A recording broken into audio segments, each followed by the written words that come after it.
개미들의 반동을 저지하고자 미국 증권사가 매수 버튼을 뽑은 악명 높은 GME 사건 이후 투자자들은 강렬한 분노에 휩싸이게 됩니다.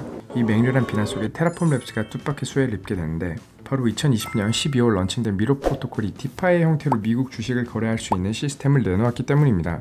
미러 프로토콜 상에서 투자자들은 빅테크 기업인 테슬라, 애플, 구글 등의 주가를 추종하는 크립토 자산을 거래할 수 있게 되었고 게임스탑 사태로 뿔이 난 개인 투자자들은 미러 프로토콜로 몰리기 시작하면서 거래량이 급속도로 커지게 됩니다.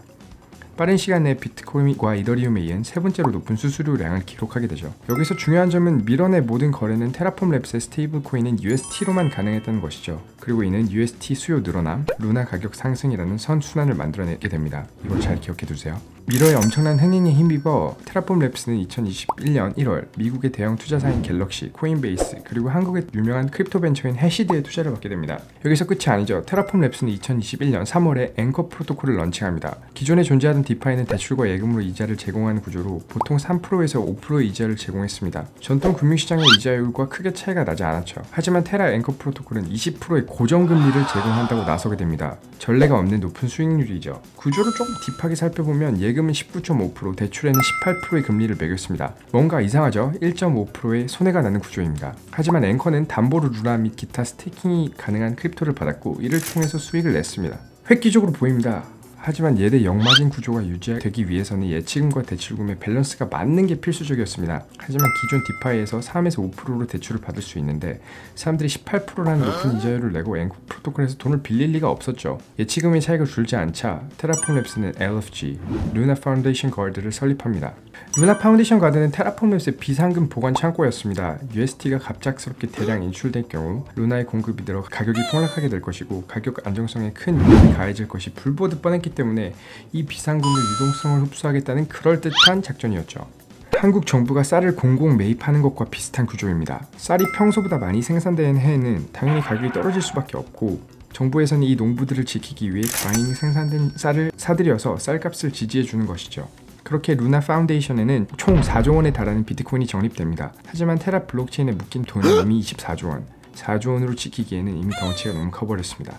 그 와중에 4배까지 차이 나는 엄청난 예대금의 차이, 예대금 역마진으로 인해서 루나 파운데이션의 준비금은 빠르게 소진되어 갔고 20조 원의 덩치의 가상화성이 흔들리자 많은 사람들이 동요하기 시작합니다. 수익 구조가 불분명한 프로젝트는 무조건 망하게 될 것을 모두가 사실 알고 있지만 다들 높은 이자율에 현혹되어 왔었고 슬슬 정신을 차리기 시작한 것입니다.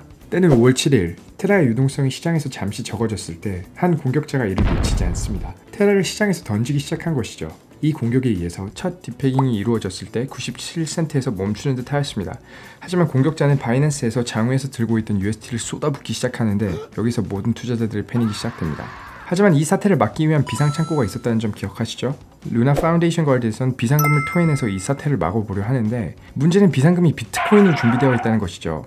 루나 파운데이션 가드는 비트코인을 팔아서 재원을 마련해야 했고 비트코인과 UST가 동시에 빠른 속도로 하락하기 시작합니다. 공격자는 바로 이를 노린 것입니다. 루나의 시스템의 허점을 이용해서 비트코인의 가격을 하락을 불러와 비트코인 공매도 포지션에서 이익을 보려고 했던 것이었죠. 이 사건은 후에 재조명되면서 1992년에 조지 소로스 영란은행 사태에 비교되기도 하는데요. 전말을 이러합니다. 소독 동독이 통일을 하게 되며 쓰레기와 다름없던 동독 지폐는 폐기되고 소독이 마르크로 대체되게 됩니다. 그리고 당시 유럽 국가들은 우리가 잘 알고 있는 유럽 단일 통화인 유로 창설을 앞두고 준고정 환율 체제인 ERM을 운영하고 있었습니다. 독일 마르크화를 기축통화로 삼고 자국 통화의 환율 변동폭을 6% 이내로 운용하는 제도이죠.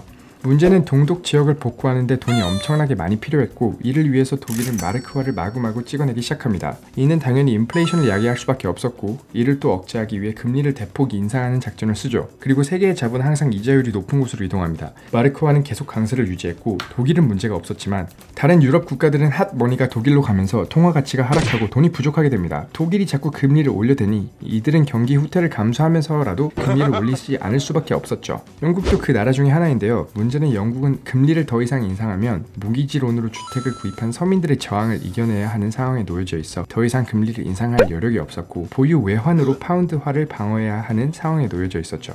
전설적인 헤지펀드 매니저 조지 소로스는 이를 놓치지 않습니다. 가지고 있는 전재산 100억 달러를 파운드화 폭락에 베팅하죠. 많은 헤지펀드들이 이 소식을 듣고 파운드 공격에 동참했고 파운드의 가치는 절하되며 순식간에 10억 달러 이윤을 남깁니다.